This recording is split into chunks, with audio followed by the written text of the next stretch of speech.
ఏం ప్రాబ్లం లేదు సారీ చెప్పడానికి. నేను చెప్పిన వీడియోలో వేరే వాళ్ళకు బాధ కలిగింది అనేది మీరు సారీ చెప్పాల్సిన అవసరం లేదు. మీకు బాధ అనిపించిందా లేదా? Would you like to apologise? Yes or no? If would like to apologise మీరు సారీ చెప్పాలనుకుంటే. నేను లేదండి, నేను చెప్పాను. ఎందుకంటే నేను ఎవరిని ఉద్దేశించి పాడింది కాదు. నేను నా సాంగ్ లో ఒక స్త్రీలింగం అనేది లేదు. స్టార్టింగే ఎవడరా అని మొత్తం పురుషలింగం అంటే పుల్లింగమే ఉంటుంది. ఏ లింగమైనా ఏమంటున్నా అక్కడ పదం బూతు పదం అనేది మీకు అది బూతుగా అనిపించిందా లేదా?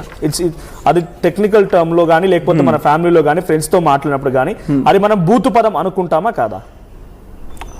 రెండు వర్డ్స్ అయితే బూతులే అండి కొంచెం. దానికి మీరు సారీ చెప్తారా లేదా?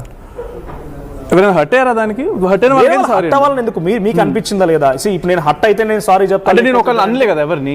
మనోడి మీద ఇప్పటికే 2 కేసెస్ ఫైల్ అయినాయి. తప్పు చేయడం ప్రాబ్లం కాదు, అందరూ తప్పులు చేస్తారు, కానీ ఆ తప్పు అని రియలైజ్ అవ్వకపోవడం ప్రాబ్లం. భయ్య ఇంకా రియలైజ్ అవ్వట్లేదు అండ్ అవడానికి కూడా ఇష్టపడట్లేదు. ఇలా చేయడం వల్ల జనం నీ గురించి మాట్లాడుకుంటారేమో కానీ నీ సినిమా ఎవడు దేకడు. యాటిట్యూడ్ ఉండాలి, కానీ అది మన మీద జనానికి పాజిటివ్ ఇంపాక్ట్ క్రియేట్ చేయాలి. నెగిటివ్ అయినా పర్లేదు మార్చుకోవచ్చు, కానీ నీ విషయంలో అదో రకమైన ఇంపాక్ట్ క్రియేట్ అయింది. దానివల్ల నీకన్నా నిన్ను నమ్మి డబ్బులు పెట్టిన ప్రొడ్యూసర్స్ ఎక్కువ సఫర్ అవుతారు, నువ్వు కాదు. సో రెస్పాన్సిబిలిటీ లేని యాటిట్యూడ్ గ్లామర్ కాదు, ఇట్స్ ఎ లయబిలిటీ.